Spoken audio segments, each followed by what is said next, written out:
จีนง้อนี่นะใครเคยเคยแปลงเคยกินผมครับเมนูนี้เด็ดขนาดครับนอนปิ้งกับกินกับน้ำพริกเปลือกสุดยอดตอนนั้นสวัสดีครับพ่อแม่พี่น้องนี่ผมจะป้าพี่น้องมาจัดเมนูส้มลิ้นง้วนนะครับเลยว่าเมนูนี่นะปลวงผมอยากกินนี่เหมาะขนาดเลยนะครับก็ห้องกินส้มตีนนี่นะครับเนาะได้ลิ้นมาเรียบร้อยล้างทำความสะอาดเสร็จเรียบร้อยแหล่แบบนี้เลยนะครับแหล่เสร็จเรียบร้อยมาปรุงกันก่อนเลยนะครับเนาะผมใส่ลงไปกับเป็นเกลือชูรสน้ำตาลเทียมราคาไปได้คือข้าวเหนียวนะครับจากใส่เครื่องปรุงอยากกินส้มครบทุกอย่างเรียบร้อยทีนี้ก็มาใจมือของเฮาโยมแบบนี้เลยนะครับคือมันส้มๆเลยนะครับเนาะผมกับมือแตะจิ้มนะครับเนาะจิ้มดูนะครับเนาะถ้ามันจางอย่างผมก็เพิ่มลงไปจะจางเกลือนะครับใส่ลงไปครับใส่เกลือลงไปอย่างน้อยนึงว่าการอยากกินส้มแบบนี้มันบ่ยากหรอกครับเกลือหน้าเกินไปนี่ก็จะเค็มเกินนะใส่เกลือน้อยเกินไปนี่นะมันก็จะเน่านะครับจากเขาจิ้มได้ตีเรียบร้อยมาห่อใส่ใบตองเลยนะครับใส่ถุงก็ได้ใส่ใบตองก็ดีก็แล้วแต่ชอบแล้วแต่มาของแต่ละคนเลยนะใบตองแบบนี้บอกเลยว่ามันจะหอมใบตองเวลาไปปิ้งไปย่างนี่มันจะเหมาะนะครับจากนั้นผมจะใส่ถุงพลาสติกลงไปซ่อนอย่างน้อยนึงนะครับเดี๋ยวหน้ามันจะออกเนาะเดี๋ยวมันจะเลอะแหลกกันอย่างกินส้มแล้ววันที่2มาย่างเนาะไม่ตอนเลยนะครับเป็นวันที่2เลยนะครับที่ผมมาย่างนี่นะนี่มันต้องใจเวลา2วันเลยนะครับถึงจะกินได้นี่ผมก็มาสอบมาหาน้องใหม่กันก่อนเลยนะครับไม่นี่ผมก็จะเด่นนอน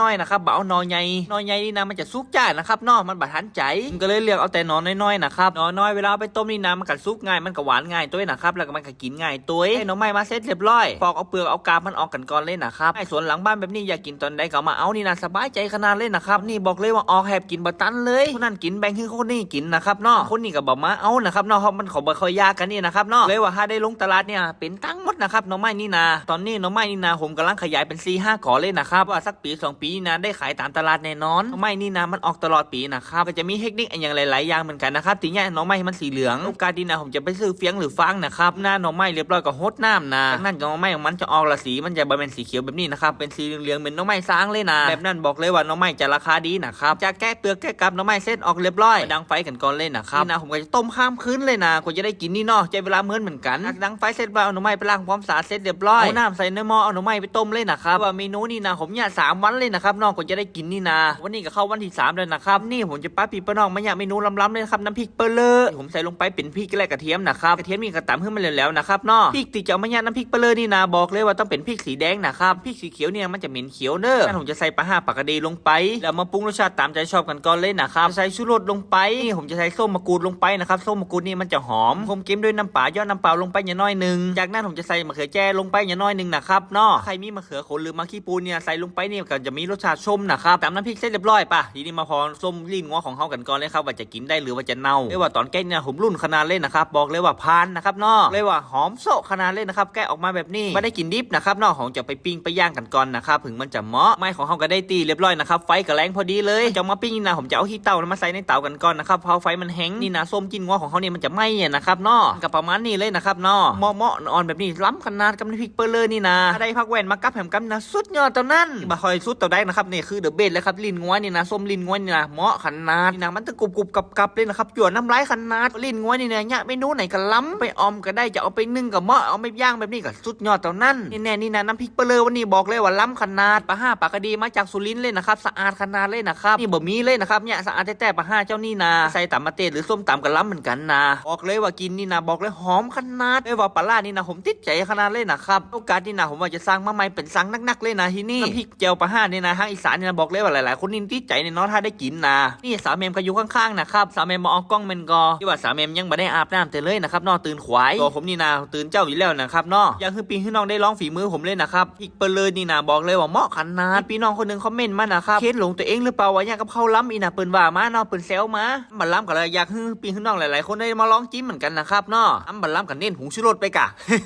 หยอกเล่นได้ครับการจะแยกกับเขาล้ำนี่นะเขาต้องใส่ใจลงไปนะครับรายละเอียดนี่มันต้องสะอาดตัวถ้าได้กินฝีมือผมนี่นะมั่นใจได้เลยครับเนาะ